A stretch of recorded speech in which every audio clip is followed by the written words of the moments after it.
To people, I want to tell you what my mother told me. You can't spend money you don't have. They have spent us into bankruptcy, and I'm going to stop it. That's the message. Beam was jockeying for the lead with Cuomo through the spring and into the summer of '77.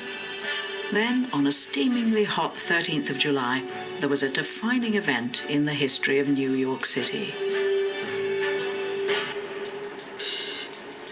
I was walking up from my office. Tommy and I were in the yellow cab. I was on an airplane. I'm in the basement of the Twin Towers. Oh, I was at home. I was in McDonald's managing a night shift. We walk into my building, into my apartment, and I tell Tommy, I said, Tommy, turn on the air conditioner. I pushed the button on his air conditioner. Suddenly all the lights went on. And I said, what did you do? What did you do? He goes, I didn't do anything, just press the button. And I thought it was a local thing. It was just something that happened in his apartment. I said, well, maybe there's a blackout. At 9:30 p.m., all electricity to 7 million New Yorkers was cut off by a lightning strike. In wealthy areas of lower Manhattan, there was a party atmosphere. Thousands of people were stranded. By the time we got north of 110th Street, where our precinct started, it was devastation beyond belief. In Harlem, the Bronx, and Brooklyn, darkness loosed the demons of a desperate and deprived population.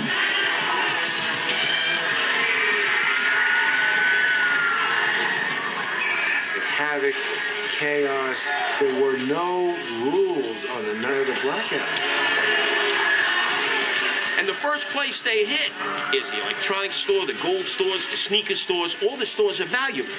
Then they hit the furniture stores, and then they hit any other commercial establishment. Didn't matter who owned it. And they didn't just loot it, they burnt it down. The police were hopelessly outnumbered. More than 3,000 arrests were made, but by midnight, police and fire crews were simply trying to contain the burning.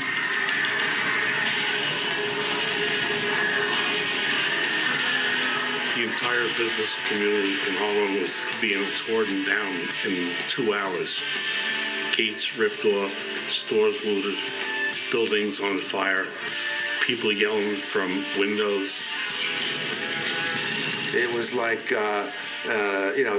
apocalypse now in central Harlem.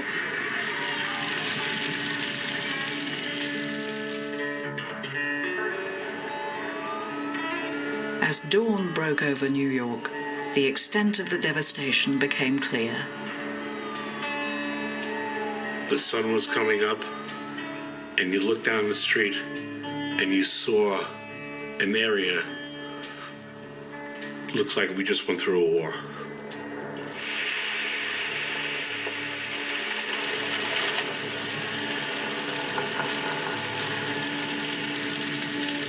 This is the end.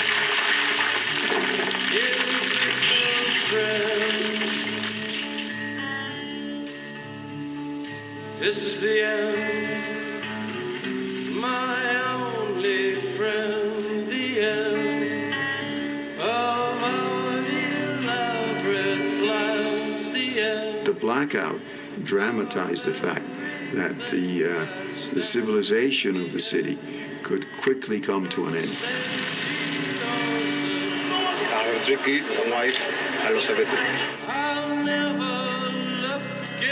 New York was coming apart. It almost seemed like the final blow. My God, what else could happen to us? I can't talk. Everything is gone. Everything. I think it's really disgusting, It makes you really want to throw up when you look at what's happened. And we got to live here. It's no place for us to go.